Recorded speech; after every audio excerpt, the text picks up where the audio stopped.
Liquor in excess is taboo at all times, except after 6 o'clock. That is meant to be funny. Now, I don't exactly mean what is said here, except if you leave out that word excess, yes, I would say it was taboo at all times. But liquor in reasonable amounts, I can take a cocktail, I can take 2 cocktails, but that would be about my limit at one time. Oh, I could take 3, but if I did, I'd come as to say some of the things maybe that I shouldn't say and do some of the things I ought not to do, and it wouldn't do me any good. I like to be in control of my mind all the time. What's the sense of pickling your stomach and your brain so that you're not yourself? People find out too much about you. You don't want them to know. And in addition to that, you look silly, don't you? Don't you think that a person whose tongue has been loosened up with liquor, don't you think he makes a spectacle of himself that doesn't do him very much credit, no matter who he is? If I go into a home, as I often do, where they take a cocktail, I don't say, oh, no, thank you, I don't touch this stuff. Oh, no, I don't say that. I take the cocktail, and if I'm not in the mood to drink, if nobody's looking, I set it down somewhere. I carried around a cocktail the whole evening before I got a chance to sit down. As soon as I got a chance, I dumped it into the sink, and they thought I drank it. But I didn't, because I was to make a speech that night. Believe you me, I'd have been a silly thing to got all pepped up with liquor before making a speech.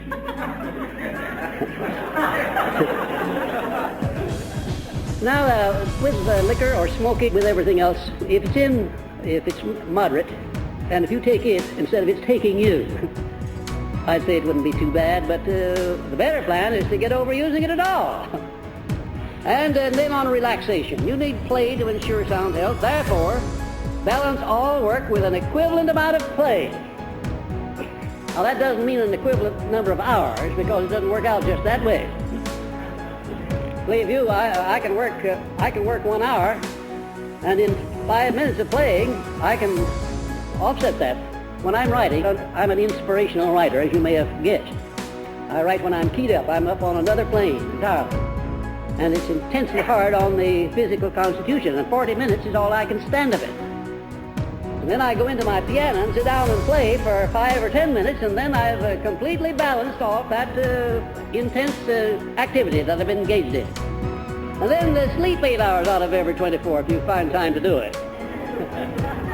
Might have a fine habit to get into, to get some good sleep. And when I say sleep, I mean get in there and lie down and don't turn and twist and groan and snore and all that sort of thing. Lie down and sleep peacefully, and get in such good report with yourself, your own conscience, and your neighbors that you don't have anything to worry about. When you hit that old pillow, you can go right smack to sleep. Do you know how to get anybody to do whatever it is you want him to do? That's right. Do something for him first. Now, that is as good a definition as I could have used if I had thought of it for a year. Do something for him first. Now, that is right. And look how easy it is to do something nice for another person. You don't even have to ask him, do you? No, you don't. Now, how do you grade on that? How many times when you want to have a great long list of people who are standing ready as an army to help you when you need help, what are you doing to cultivate that army in advance of the time of need? You can't just go out and go the extra mile this minute, and the next minute you turn right around and ask the person to whom you rendered that service to render you twice as much service. You can't work it that way. It won't work that way. You've got to build up something called goodwill in advance. And then when the timing has got to be right. Now, there are a lot of people who will go the extra mile only for the sake of expediency. They do it just to put you under obligations, and they don't time it sufficiently to now allow you to forget about it, so to speak. Turn right around after having done you a favor and ask you for 2 or 3 favors. Haven't you had that experience? Haven't you seen other people make that mistake? Of course, you haven't made it, but the other fellow. Or have you? I don't believe there is a principle of this philosophy that would, if I had to select one principle with which you can do the most, with the most people, I'd say it's this principle of going the extra mile. Because that's the one thing that anybody can control that wants to do it. You don't have to ask anybody for the privilege of going out of your way to be nice and to be of help to people. You don't have to ask anybody for the privilege. And the very moment you start doing it, you profit by the law of contrast. Because most people are not doing that. Well, let's see. Now, what's the next one? That's right, 33. Desire for revenge for real or imaginary grievances. Which is the worst, to have a desire revenge for a real grievance, an injury somebody's done for you, or an imaginary grievance? Well, I wonder now. Think that one over. Why shouldn't you have, what happens to you when you have an expression of revenge, or desire for revenge for any reason whatsoever? What happens to you? Does it hurt the fellow? Oh, that's it, that's the point. It hurts yourself. How does it hurt yourself? It makes you negative. That's the idea exactly. Poisons your mind. It even poisons your blood if you maintain it long enough. Any kind of a mental attitude will get into your blood and interfere with your sound health. Number 34, the habit of producing alibis instead of satisfactory results. To what extent do you immediately begin to look for an alibi when you make a mistake, or when you do something that doesn't turn out right, or when you neglect to do the thing that you should have done? To what extent do you come across and say, well, it's my fault, I lay it on the line, face the music, or do you begin to conjure up a set of alibis to justify what you've done or neglected to do? Now, that's the point on which you're grading yourself. What is the preponderance of your habits on that subject? And I'll say that if you are an average person, then the chances are that in the majority of cases, you look for an alibi to justify what you do or what you refrain from doing or neglect doing, if you're an average person. If you're not an average person, I'm sure you'll not be if you become properly indoctrinated to this philosophy, you will not look for alibis because you know that's only weakening. That's a crutch that you're leaning on. You'll face the music. You'll acknowledge your mistakes. You'll acknowledge your weaknesses. You'll acknowledge your errors, because self-confession is a marvelous thing. It does something to the soul. When you really know what your faults are and confess them honestly, you don't have to spread them to the whole world, but confess them where confession is necessary. I had a student of mine come into my office about a few days ago and make a confession that's going to be of more use to her than anything that's happened since she was a very small girl. Now, this student was suffering because she had not yet learned how to distinguish the difference between her needs for things and her rights to have them. Had you ever thought about that? She needed things very badly, and she was willing to get them the wrong way. But a lot of people make that mistake. You cannot tell the difference between the things they need and the things that they have a right to get. Number 35, lack of dependability. That perhaps will be a little bit hard to grade yourselves on. But generally speaking, you know whether you're dependable or not. You know whether your work's dependable. You know whether your performance in your occupation or your job is dependable. You know whether your relationship to your family, your wife, or your husband, or your children, you know whether you're a dependable family man or woman, you know that. You know whether you're dependable or not in connection with your credit relations with people where you buy things on credit. You know that. Is it a wonderful thing to have dependability among your friends? You just know exactly where they are, where they're always going to be regardless of what happens. Isn't it a wonderful thing to have dependability among your loved ones? Well, you know they're not going to let you down on any score, at any time, for any reason. How many of you have a half a dozen people like that in your life? Absolutely dependable under all circumstances. My, oh, what a lucky group of people this is. I'd say that if you have 3 people like that in an entire lifetime, you're indeed fortunate.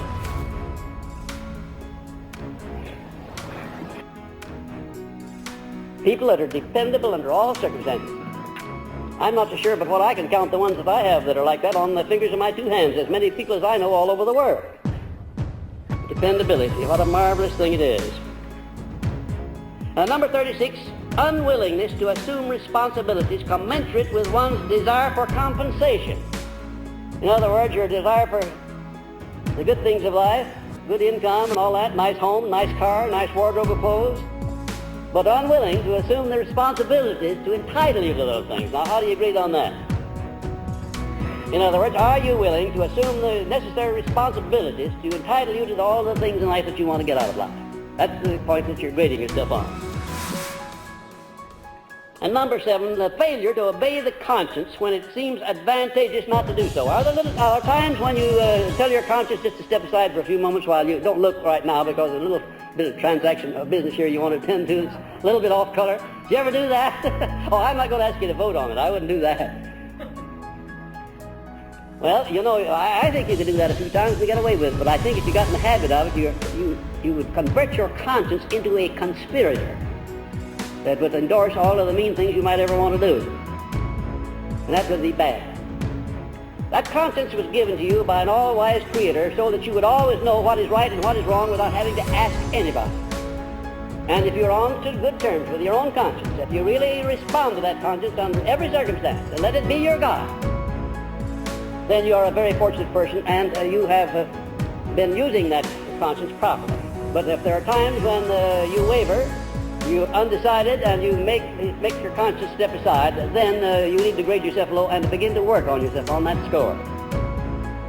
I think it's a marvelous thing that the Creator should have given each individual a judge advocate, so to speak, to sit over all of his acts, all of his deeds, and all of his thoughts, and tell him when he's right and when he's wrong. Number 38, the habit of unnecessary worrying over things one cannot control. Now, how are you going to grade on that? Unnecessary worrying over things you can't control. If you can't control the thing that you're worrying over, what can you do about it? Make the most of it. Why, you can adjust yourself to that thing that you can't control in a positive mental attitude so as to not let it get you down. Or you can transmute that worry over into something on another subject where you can control it. And then number 39, neglect to recognize the difference between failure and temporary defeat. Have you ever thought about that? When is failure a failure, anyhow? That's right. When you accept it as such, no matter what the conditions are, if you accept it as failure, that's it. Is failure ever a failure until you accept it as such? No, of course not. It's temporary defeat, perhaps, but certainly not failure. You know, if you took no for an answer, if you were selling, and you took no for an answer every time you heard it, you'd never make a living selling. Because it's easier for people to say no than it is to say yes, and they don't mean it at all. They just mean that they haven't yet been broken down by a good salesman. Temporary defeat and failure. Who determines whether a circumstance in your life is a temporary defeat or failure? Who determines that? That's right. You're the one who determines that. And 40, lack of flexibility in adjusting to the varying circumstances of life. Lack of a flexibility of your mind. You know, it's necessary at times for you to go along with unsavory bedfellows, people that you don't like. You go along with them until such time as they drop out of your life. Of course, you could have it out with them right where you stand. But if you do that, you probably would oftentimes get the worst of it. You can wear them out, walk them to death, by going along with them for a time. If you make an incident out of everything that you dislike in people, if you make an incident out of it, well, you'll always be in difficulty. If you let these things that are food for incidents pass by, time is a wonderful cure, a wonderful agent. You know, it's the greatest doctor on the face of the earth, of everything. Time, old Mother Time. Or is it Father Time? Well, anyhow, maybe it's both. There are a lot of things in this world that can be cured only with time. Now, there are people who fret themselves to death and wear themselves out making incidents out of very silly, small, unimportant things every day of their lives.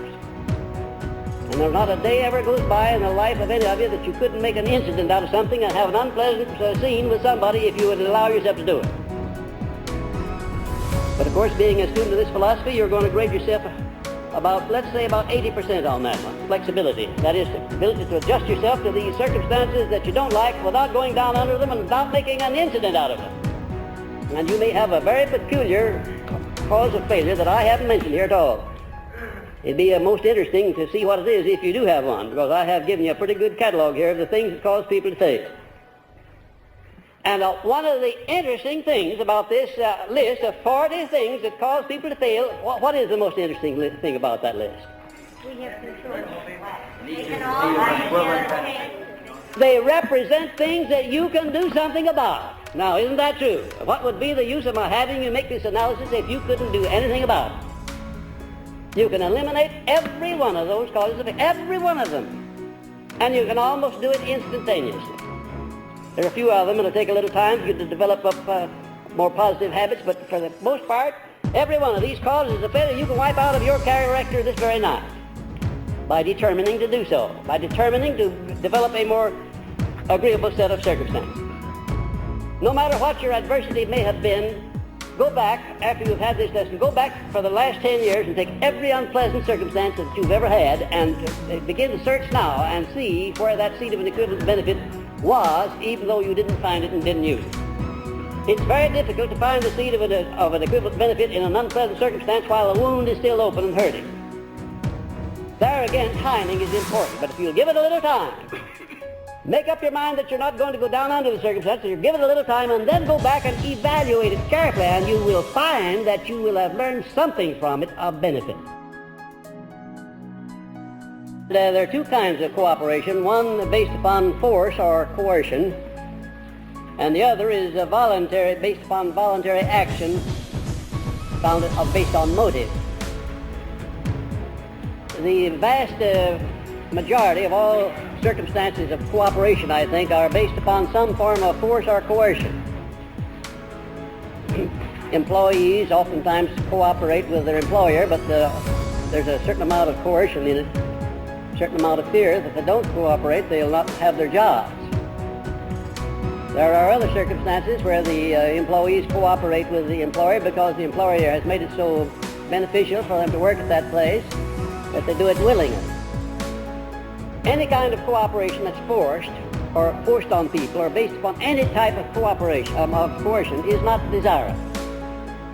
Because people only cooperate on that basis as long as they have to. And when they get to the point where they don't have to do it any longer, they kick over the traces.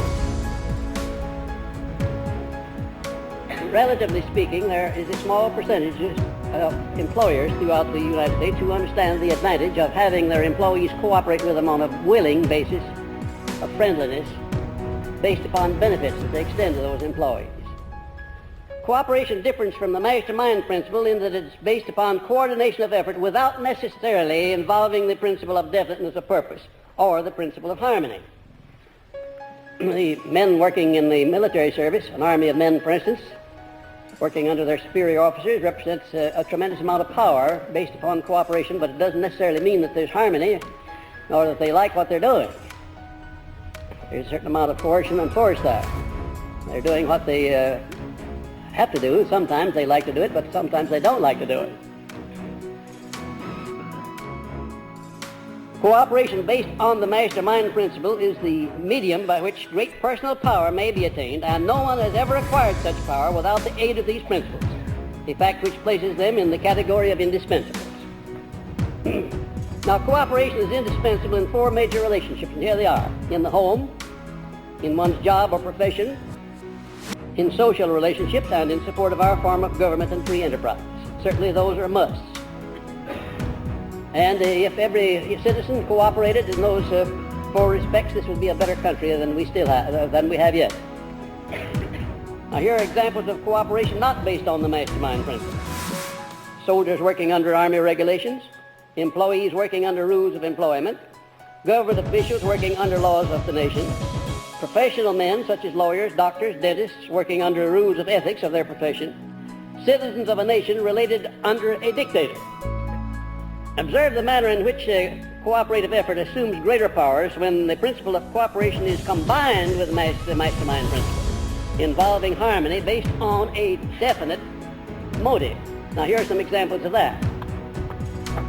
Government officials, when working in harmony with and supported by a majority of the people, as in the case of Roosevelt's first term in office, when the emergency of an economic depression supplied motives for harmony, and the motive was a desire for economic recovery affecting all the people. I have never seen a finer illustration of power attained through a combination of the principles of cooperation and the mastermind than I have witnessed there in the Roosevelt administration during his first term in office. We had a motive. We all had a motive in getting back at the president. That motive was survival. We were in danger. There was an emergency, and we had to close ranks and get behind him, whether we agreed with his political principles or not, and we did that. Did it on a grand scale for a time, but as soon as the emergency passed, or was softened by that combination of the mastermind principle and cooperation began to disintegrate. And before Roosevelt finally got out of office, there was an upheaval and lack of harmony, and a lot of other things that caused a lot of people worry and annoyance, and not to mention loss. Employers and their employees with a motive such as that which inspired harmony in the Arthur Nash Clothing Company of Cincinnati when the company faced bankruptcy. While I was publishing the Golden Rule magazine, I got a hurry-up call from Mr. Nash of the Nash Clothing Company in Cincinnati to come over to Cincinnati and see him. And when I got over there, I found he was in trouble. He was really bankrupt. For no reason that he could explain, a business that had been going for years profitably all of a sudden became unprofitable, and the business dropped off to where they didn't have enough to really pay the payroll. When I went over the situation with Mr. Nash, I said there is only one thing that can save your business, and that is if you work out a plan whereby the employees will take a new lease on life, put their heart and soul into the business, go along with you, you can save the business. And we worked out a plan whereby they would receive at the end of the year, in addition to their regular salaries, a bonus consisting of a percentage of the profits. Quite a bit of details that I'll not go into, but that was the sum and the substance of it. Mr. Nash called all of his employees together. He got up and told them what he had in mind. He said, I think I should tell you, first of all, the company's bankrupt. We don't have enough money to pay this coming week's payroll. And he said, for a long time, this business has been going downhill, and I noticed that all of the employees were losing interest. That enthusiasm that used to prevail here is no longer here. The spirit of the thing's gone. Unless we can recapture that spirit, that willingness, that enthusiasm for everyone to jump in and do something, why, we're all in the same boat, namely bankrupt. And he said, I have a plan, and I think it'll work. It's based upon the Golden Rule. I have a plan whereby if you'll all come down Monday morning and start in on a new basis, in the same mental attitude that you were in 10 years ago when we were Friday. Go to work. I'll pay your wages as soon as we can make the wages, including the back wages that I'll not be able to pay you this coming week. And if we make a go of it, at the end of the year, we'll divide the profits on a basis that will give you the same standing as a stockholder in the company. I'm going to leave the room, and then you talk it over frankly and decide what you want to do, and then when you want to see me, you send for me. He and I went to lunch. We were gone about an hour, and a messenger came over and called him away from the luncheon and went back. And they announced that what had happened. They all got together and they decided that not only was going to accept this proposition, but they came down the next day with their savings. Some of them had money in old socks, some of them in tin cans, some of them in savings accounts, and they'd $16,000 in cash on his desk. They said, there it is, Mr. Nash. If that's the way you feel about us, this is the way we feel about you. We earned this money down here. It isn't much, but if it'll do any good, use it, and when you can pay it back, why, pay it back, and if you can't pay it back, why, that's all right too. You see, they had caught the spirit, don't you know, of real cooperation.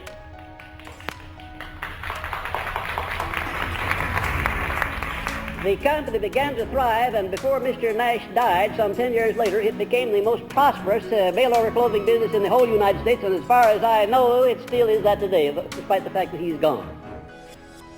Same business, at the same location, making the same kind of clothes, with the same people doing the work, failing one day and starting to succeed on a grand scale the next day. And what happened there? There was a change of what? Change of mental attitude. What caused them to change their mental attitude? Was it fear that they'd lose their jobs? No, it wasn't that, was it? They had a motive. Mr. Nash had inspired them with his sincerity and purpose in making them that kind of an offer. They were touched by it. They knew it was sincere, and they made up their minds they were going to be just as good a sportsman as he was. They were not going to let him outdo them. And when you get any group of people together on that basis, I don't care what their problems are, they'll meet those problems successfully. They always do. And then the Rotary clubs and their members throughout the world. There's a marvelous illustration of the mastermind principle and the harmony in the ranks. I remember when that Rotary club was organized. I belonged to the first club ever organized here in Chicago. I was a member of the original group that Paul Harris organized. And in those days, the purpose of the club was to honor Paul Harris and to help build up his legal practice without violating his ethics. That was the original purpose of it. But we finally grew bigger than that purpose, and the purpose became the idea of developing fellowship among the members, a good feeling. Well, the Rotary is spread all over the world and it's become really an outstanding influence for good wherever it is touched. You don't do anything in this world without a motive. There must be a motive to inspire everything that you do, or everything you refrain from doing. The only person that does things without a motive is an insane person. He doesn't have to have a motive. Well, first, the opportunity to get increased compensation and promotion is one of the most outstanding motives for gaining friendly cooperation. And wherever that has been put into use in any business that I know anything about, there has always been a very beneficial and a very profitable return. Recognition for personal initiative, pleasing personality, and outstanding work. Now that's a strong motive to inspire cooperation. Giving a person recognition. When he does a good job, say so. Do something about it. I know an employer who has the birthdays of all of the wives of his employees, his male employees, and all of the children, and every birthday they all get presents from him, with a card signed by him in person. Well, his organization represents just one great big family. In other words, they have he has built himself up in the hearts of the people in the home where the man works. And you can just imagine what that does to the man himself. And then third, taking a personal interest in one's private problems. You know, that's a powerful motive too for gaining friendly cooperation. Taking an interest in the problems of people that you're associated with or that you're working with. Helping them to solve problems. You know, a lot of people say, oh, well, after all, my problems are mine, but the other fellow's problems are his. I'm not interested in that. And you have the right to do that if you want to. But it won't be profitable to you. It won't be beneficial. If you want to have a lot of friends, if you want to have a lot of cooperation, you'll make it your business to look around, and wherever you can be of help to people, you'll start in being of help to them. And next, the system of friendly competition between departments and in departments between individuals. A system of friendly cooperation. Now, in a sales organization, for instance, if you can have a different group competing with other groups in the same organization on a friendly basis, they'll all strive to do their very best in order to win because of good sportsmanship. And able sales managers very often set up that kind of a motive to inspire their salespeople to do better jobs. Then the hope of future benefits in the form of some yet unattained goal, which can best be attained by mutual cooperation. In other words, something that you want to accomplish with a group of people where it can only be accomplished by you're all pulling together in the same direction at the same time in the spirit of harmony. Well, now you could mention other motives. Maybe in your particular case, you need the cooperation of somebody. Maybe you would know what kind of a motive that you could plant in the mind of that person to get that cooperation. But certainly you can't get it by force or coercion and hope to benefit by it, because if you get it by that method, sooner or later the cooperation will play out, and it'll turn into resentment. Andrew Carnegie's method of inspiring cooperation was based on 4 principles. First, he established a monetary motive through promotions and bonuses. That was one of his most potent and influential motives in getting men to cooperate. In other words, all the men who worked for Andrew Carnegie knew that they had the potential possibility of becoming an exceedingly well-paid executive. They'd seen man after man do that very thing, starting in the ranks and climb right on up to the top. And second, his question system. He never reprimanded any employee offensively, but allowed the employee who deserved it to reprimand himself or herself through carefully directed questions. It's a wonderful thing, isn't it? If he wanted to reprimand that person or discipline him, he'd call him in and start asking him questions which could only be answered one way, the way Mr. Carnegie wanted them answered. Well, I think that was very smart. And if he wanted a fault brought out, he'd let the man bring it out himself, because he'd put questions to him that would force him to bring out the fault or tell a lie. And of course, the man didn't want to do that, especially when he knew that Mr. Carnegie knew what the lie was. That was one of the things that indicated what a smart man Mr. Carnegie was. He knew how to get the best results out of people without unnecessarily hurting them or offending them. And next, he always had one or more men in training for his job, and several of them made it. Isn't that a wonderful thing for an employer to have a number of men standing around training for his job? You don't think they'd be disloyal, do you? You don't think they'd lie down on the job? You don't think they'd refuse or neglect to go the extra mile, do you? Why, no. They'd be very silly if they did. Mr. Carnegie knew how to hang out plums, so to speak, for people to reach for. And while he kept the plum just a little bit ahead of the reach of the man, he caused him to grow stronger and to build a longer arm for reaching by having that plum out there for him to reach for. That was much better than throwing the fear into a man's heart, or losing his job, or something of that sort, as so many employers had done. And he never made decisions for his employees, but encouraged them to make their own decisions and to be responsible for the results thereof. Isn't that a wonderful thing? He would not make decisions for his executives and for his under-executives and for those who are in training for executive jobs. I was in the office of Mr. Curtis, Cyrus H. Curtis, owner of the Saturday Evening Post, who was also one of the collaborators in the building of this philosophy, when his son-in-law, Edward Bach, came in and apologized to me for interrupting our meeting, and he said there's something that I must speak to Mr. Curtis about that has to have an answer immediately. And he got a telegram in his hand. And he hurriedly explained to his father-in-law that a problem in connection with buying the supply of paper that they were going to need for the whole next year, involving a tremendous amount of money. Paper for the Ladies' Home Journal, and maybe the Saturday Evening Post, and maybe the Country Gentleman, all. He told his father-in-law what the problem was, and he also told him that there were 3 things they could do about it. And he mentioned them. And he said, now what I want you to tell me is, which one shall I do? Would you be interested in knowing what Mr. Curtis said to him?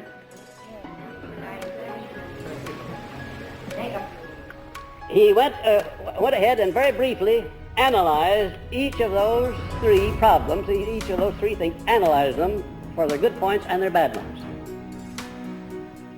And then when he was through, now he said, it's your responsibility, that's my analysis, it's your responsibility to determine which one of the plans you're going to adopt. And Bach said, well, thank you, and walked out. And when he left, Mr. Curtis said, if he makes the wrong decision, it'll cost us nigh on to $1 million.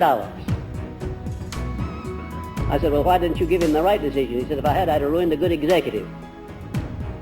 That's why I didn't. Mr. Bach did become a good executive. He made the Ladies' Home Journal the outstanding magazine of its time. But he didn't do it by having his father-in-law make decisions. He made them himself. Well, and that's what made Mr. Carnegie such a successful man. He taught people to make decisions, but also to be responsible for the decisions when they made them. That's an important little item, too. Our American system of free enterprise gets friendly cooperation when it is not interfered with by outside influences, by the profit motive. In the United States, if we took away the profit motive, it would take the very warp and the woof of our whole system of free enterprise away. And there are certain pressure groups that are trying to do that very thing all the time, to take away the profit motive. You have to have a motive for everything you do. And we believe in the United States, in our system of free enterprise, the finest combination of motives that exists anywhere in the world. I don't know what you think about this philosophy as far as you've gone, but I just want to tell you this in closing. That if you get 50% of the benefits that are available to you out of this philosophy, if you get 50% of the benefits, not 100, but just 50% of the benefits, you can so thoroughly change your lives that the coming year that's ahead of you can be the most outstanding year of your life. And from here on out, the rest of your life, you can enjoy a controlled destiny, one that you'll hew out for yourself, where you'll find happiness, pleasure, contentment, security, and where you will enjoy the friendship and the goodwill of people around you, because you will create circumstances leading to that end. The imagination, said someone, is the workshop wherein is fashioned the purpose of the brain and the ideals of the soul. I don't know of a better definition than that. That there are 2 forms of imagination. The first one is synthetic imagination, which consists of a combination of recognized old ideas, concepts, plans, or facts arranged in a new combination. Basically, new things are few and far between. As a matter of fact, when you speak of somebody having created a new idea or anything new, the chances are 1,000 to 1 that it's not anything actually new. It's a reassembling of something that's old and something that's gone before. Number 2, the creative imagination, operating through the 6th sense in the subconscious mind, has its base in the subconscious section of the brain and serves as the medium by which basically new facts or ideas are revealed. Now, any idea, plan, or purpose that is brought into the conscious mind and repeated and supported by emotional feeling is automatically picked up by the subconscious section of the brain and carried out to its logical conclusion by whatever natural means that are practical and convenient. Any idea, plan, or purpose that is brought into the conscious mind and repeatedly and supported by emotional feeling. Now, there is something I want to call your attention to. Ideas in your mind that are not emotionalized or over which you're not enthusiastic or in connection with which you don't have faith seldom produce any action. You've got to get emotion into your thoughts. Or you've got to get enthusiasm, or you have to have faith before you get action. Now here are some examples of synthetic imagination applied. First of all, Edison's invention of the incandescent electric lamp. You may be interested in knowing that there's nothing new about Edison's electric lamp. Both of the factors which, when combined, made up the incandescent electric light were old and well known to the world long before Edison's time. It remained for Thomas A. Edison to go through 10,000 different failures and to find the way of marrying these two old ideas, bringing them together in a new combination. As you may know, some of you or all of you, one of these ideas consisted in the fact that you could take and apply electrical energy to a wire, and at the point of friction the wire would become hot and it would make a light. A lot of people found that out before Edison's time. Edison's problem was in finding some means of controlling that wire so that when it was heated to a white heat where it would make a light, it wouldn't burn up. He tried all of these experiments, to be exact, over 10,000 of them, and none of them worked. And then one day, as was his custom, he laid down for one of those cat naps to turn the problem over to his subconscious mind. And while he was asleep, the subconscious mind came up with the answer. I've always marveled at and wondered why it was that he had to go through 10,000 failures before he could get his subconscious mind to act and give him the answer. So he woke up after one of those cat naps, and as he came out of his sleep, he saw the other half of his idea. He had half of it already. He saw the solution to the half of his problem. It consisted in the charcoal principle. You know, to produce charcoal, you put a pile of wood on the ground and set it to fire, then cover it over with dirt, allowing just enough oxygen to percolate through to keep that wood smoldering, but not enough to permit it to blaze. And it burns away a certain part of that wood, leaving the rest, which is called charcoal. You know, of course, that where there is no oxygen, there can be no combustion. Taking that concept with which Edison had long been familiar, he went back into the laboratory. He took this wire that he had been heating with electricity, put it in a bottle, pumped the air out, and sealed the bottle, cutting off all oxygen. No oxygen could come in contact with the wire. Turned on the electrical power, and it burned for 8.5 hours. And that's the principle to this very moment under which the incandescent electric lamp operates. That's why when you drop one of those bulbs, it pops like a gun. The air has all been drawn out of it. The reason being, they cannot permit any oxygen to be inside of that bulb, because if it were there, it would quickly burn the filament up. Two old simple ideas brought together through synthetic imagination. And if you'll examine the operations of your imagination or the imagination of successful people, I think you'll find that in a large proportion of the cases, what has been used has been synthetic imagination and not creative imagination. These ideas, you know, of giving arrangement to old ideas and old concepts can be very profitable.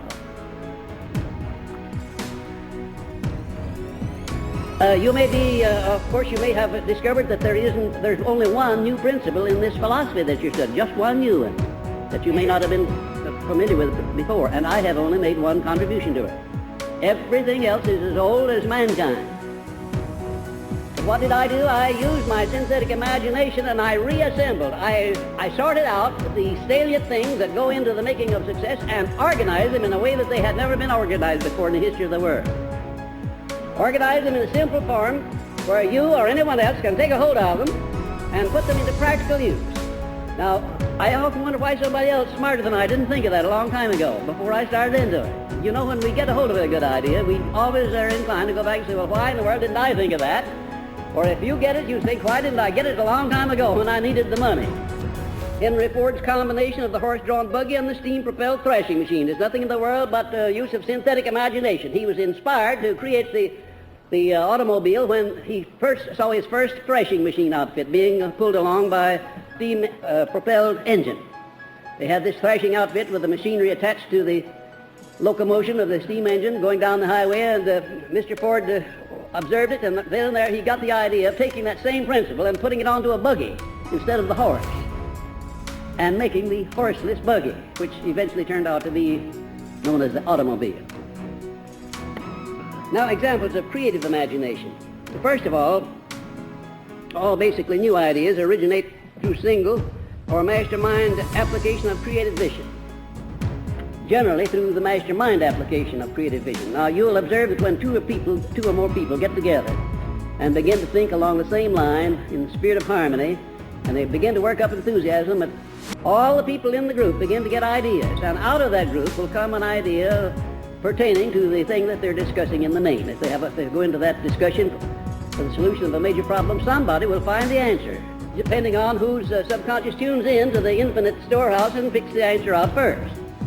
And oftentimes, the answer will not come from the smartest or the most brilliant or the best educated man in the group. Oftentimes, it'll come from the least educated and the least brilliant person in the group.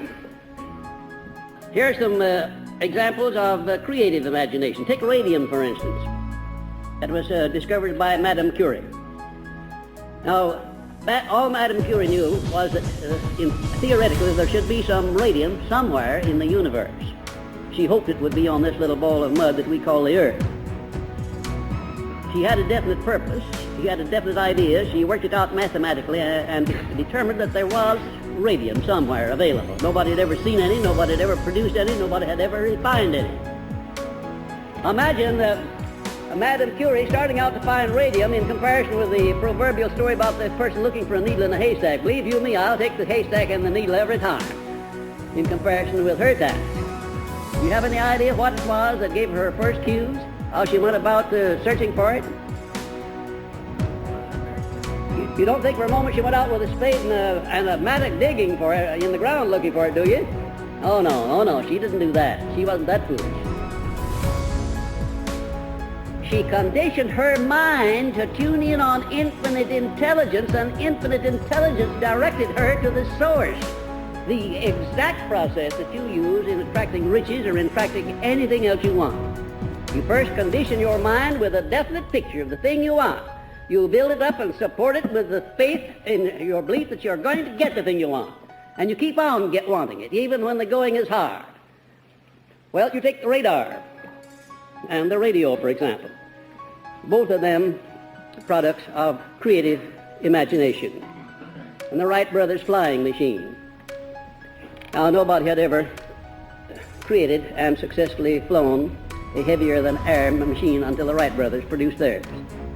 Now, Wright brothers had no encouragement from the public, and when they announced that they were going to fly the machine, they had flown it successfully and were going to demonstrate it again down at Kitty Hawk, North Carolina. When they announced that to the press, the newspaper men were so skeptical they wouldn't even go down there. Not one single solitary newspaper man went down there on the biggest scoop in the last 100 years.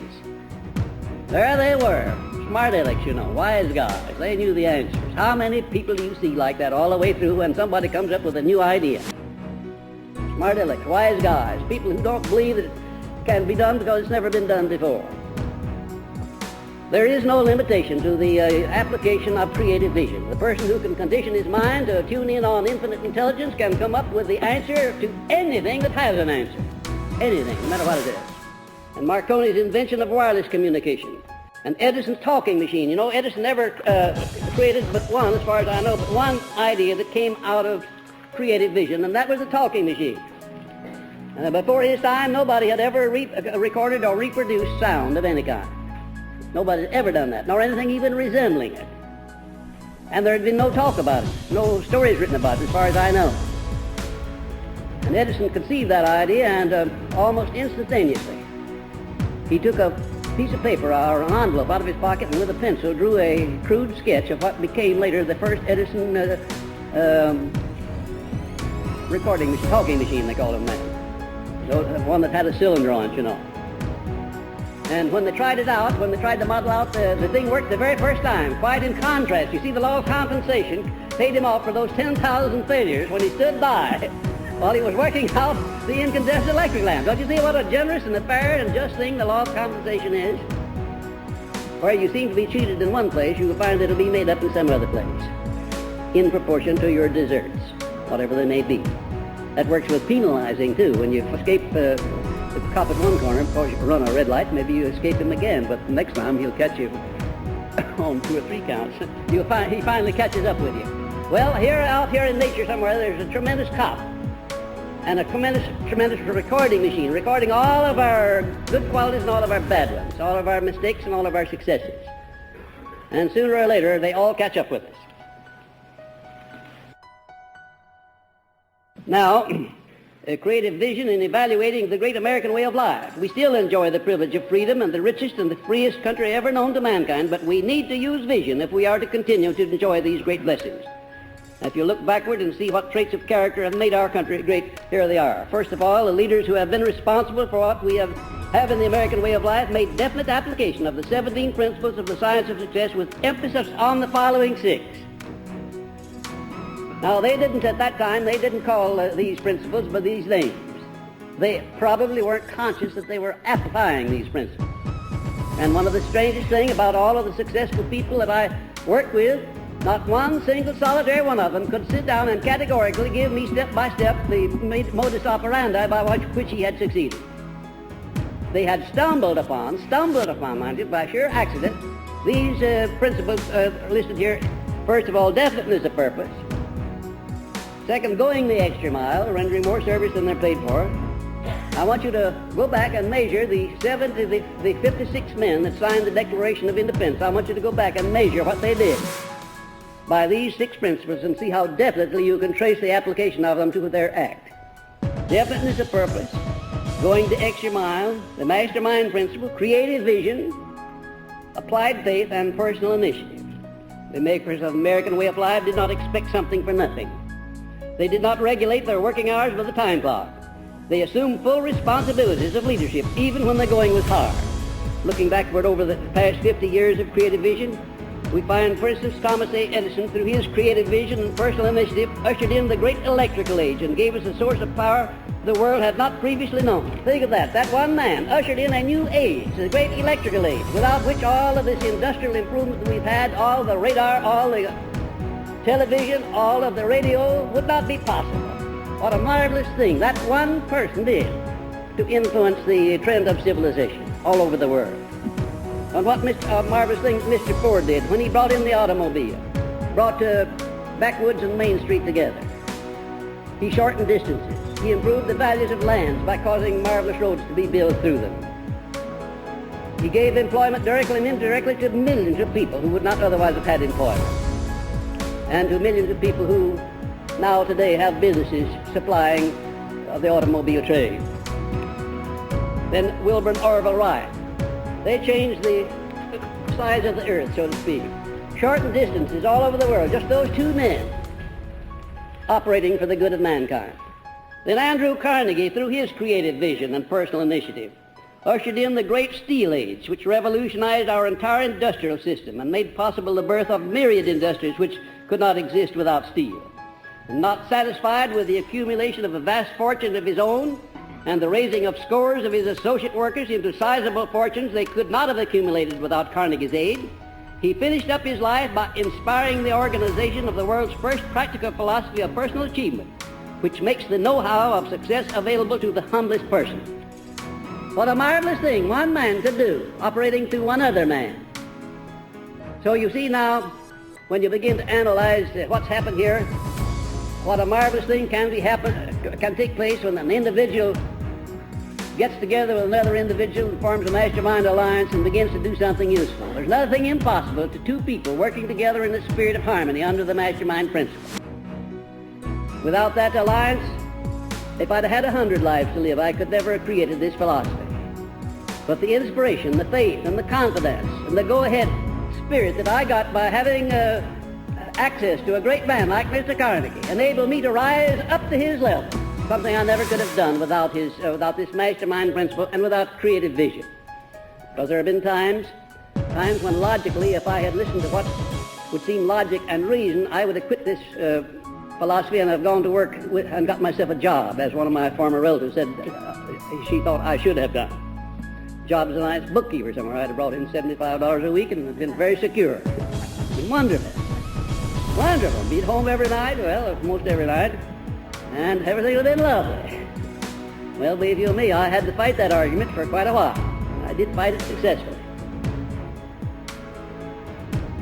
I saw bigger things in life. I began to use not only my synthetic imagination, but my creative imagination, and particularly the latter. And it enabled me to pull aside the curtain of discouragement and of despair and to look into the future and to see there what I now know is taking place all over the world as a result of my having passed this way. All of that through creative vision. What a marvelous thing it is to be able to tap that thing called creative vision and through it to tune in on the powers of the universe. I'm not making a poetic speech, I'm citing science. Because everything that I'm saying is practical and is being done, and it can be done by you. Here is a brief bird's eye view of what men and women with creative vision and personal initiative have given us. First of all, the automobile, which has practically changed our entire way of living. Those of you who have been born in the last 25 or 30 or even 40 years, can have no concept at all of what the vibrations of this nation were under the horse and buggy age in comparison with today. Why, in those days you could walk down the road or you could ride down the road in safety. Nowadays you can't even cross the street where there's a policeman watching in safety unless you are very alert of limb and eye. The whole method of transportation, the whole method of doing business has changed as a result of that one thing called the automobile. And then the airplanes, which travel faster than sound and have shrunk this world to where the peoples of all countries know one another better. What a marvelous thing it is. Perhaps the Creator intended it that way. That instead of all these wars and things that we've been having in the past, that by reducing the world in size, bringing the peoples of all nations together within a travel distance of 24 hours or so, that they would become better acquainted and finally become neighbors and then become brothers under the skin as well as on the skin. If the brotherhood of man ever takes place, it'll be because of these various marvelous things that the imagination of man has uncovered and revealed that brings us together and makes it more convenient for us to assemble and to understand each other all over the world. You can't carry on a war with the person that you're doing business with each day, the neighbor that you're living by each day. That is, you can't do it and have any peace of mind.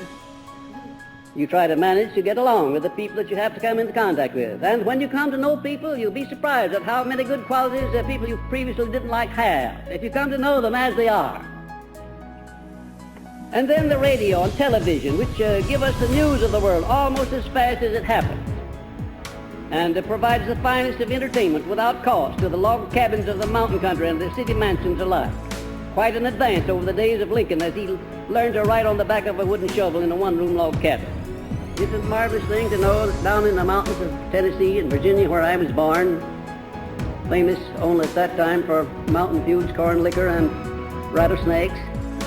Now you can turn a little knob and you can tune in the finest operas, the finest music, finest everything, know what the world is doing almost as fast as it's doing it. You know, if we'd had those conveniences when I was growing up, I doubt that if I would have had my first definite major purpose, that of becoming a second Jesse James, I probably would have wanted to become a radio operator or something of that sort. How it's changed those mountain people down there, and all throughout the country and throughout the world. Just the result of these things that the mind of man has brought forth to introduce people to one another. You know, it's a wonderful thing to have a system whereby you can have this old physical frame in fine condition to do anything you want to do anytime you want to do it. If I hadn't had a system for keeping myself healthy and full of energy, I couldn't have done the amount of work that I've done in the years past. I couldn't do the amount of work I'm doing now. As a matter of fact, at my age, with the health that I have, the condition of my physical body, I can run rings around people half my age who don't have the system that I have. And I have to keep myself in that condition. Several reasons for it. First place, I enjoy living better if my body responds. When I make demands on for enthusiasm, I want the physical basis to be there for that enthusiasm. I don't want to get up in the morning ailing. I don't want to look in the glass and see my tongue all coated. I don't want my breath to smell bad. That's not so good, is it? Well, there's ways and means of avoiding all of that. And I hope that you'll get some suggestions out of this lesson that'll help you keep your physical body in fine condition. First of all, let us take mental attitude. That comes at the head of the list, as you notice, because without a health consciousness, in other words, without thinking and acting and being in terms of health, the chances are that you're not going to be healthy. I never think of ailments. As a matter of fact, I can't afford ailments. I just can't afford them. They take up too much of my time. They disturb my mental attitude too much. And you say, what? You can't afford ailments? How are you going to help having ailments? I have them. Well, you may have them now, but when you get through this lesson, you're not going to have them, not as often as you did before. There is a way of controlling ailments. Mental attitude. First of all, there must be no griping in family or occupational relationships. It hurts the digestion.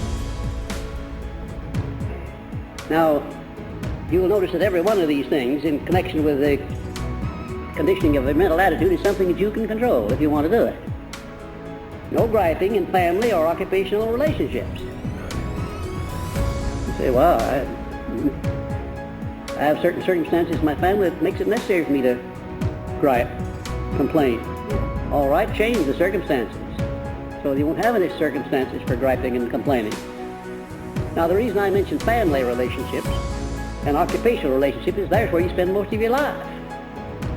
And if you're going to allow those relationships to be based upon friction and misunderstandings and arguments, you're not going to have good health, and you're not going to be happy, and you're not going to have peace of mind. There must be no hatred. No matter how much a person deserves to be hated, you can't afford to do the hating.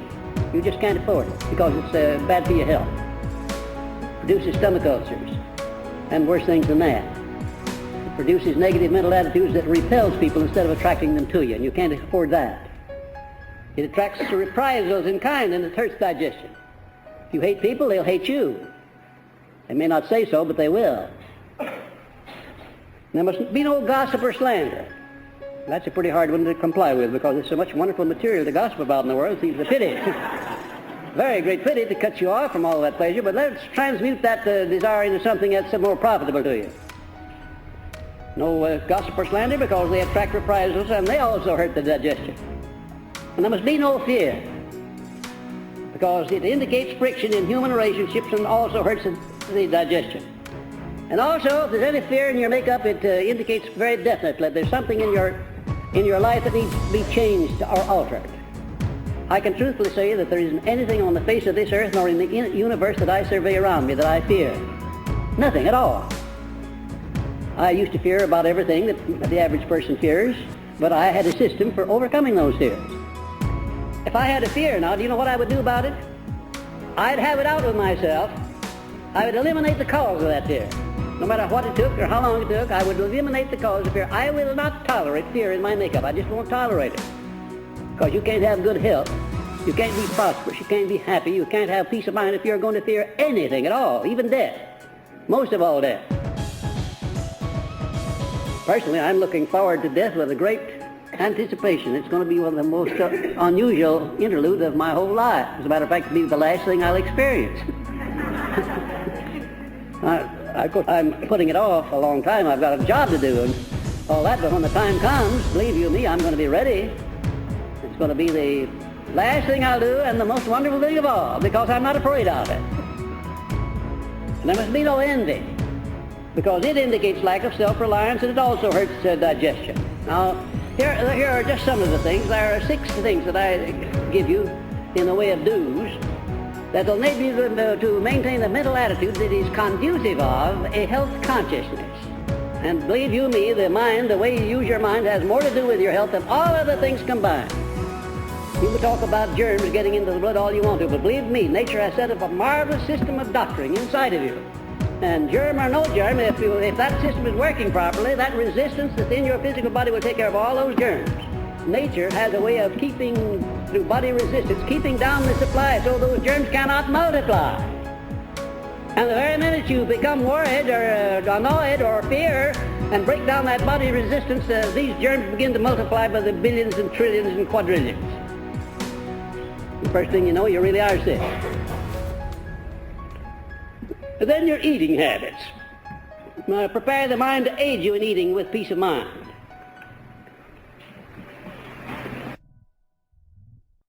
There must be no worries or arguments or unpleasantness at mealtime. Do you know that the average family selects mealtime for the hour of discipline of the husband and the children, or the wife and the children, as the case may be?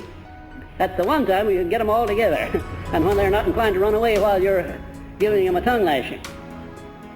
They will stand or sit rather, and eat it out while you're saying your piece.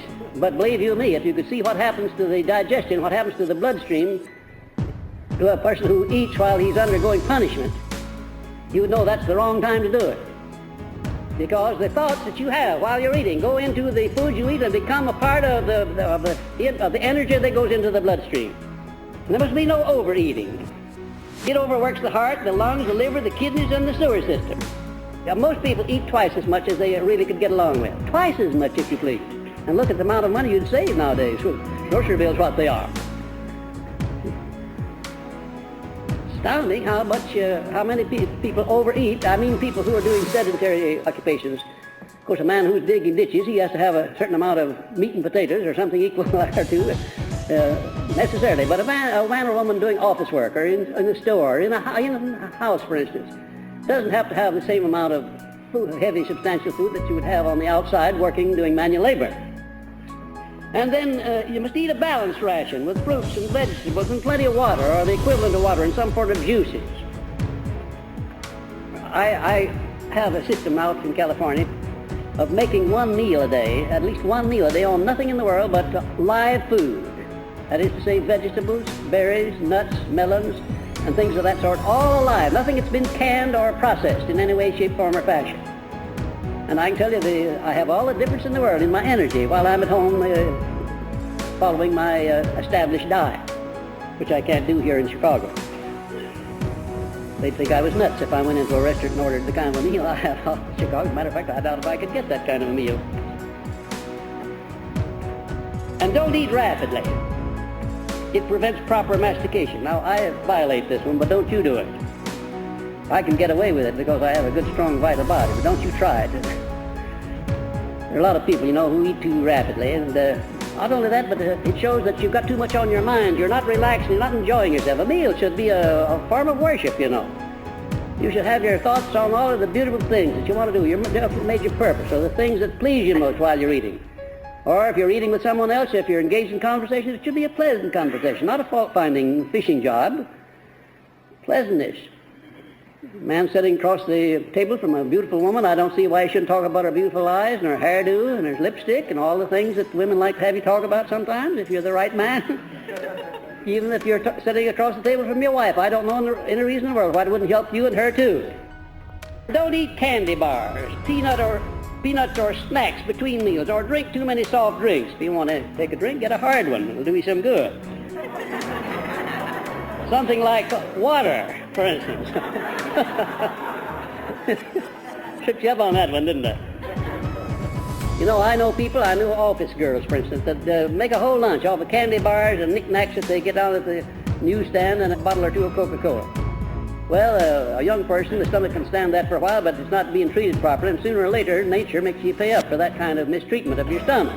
It'd be far better if an office worker go out and get a head of lettuce and put salad dressing on it, and eat that, or some fruit, or some grapes, or anything that you get at the fruit stand. It'd be far better than eating these candy bars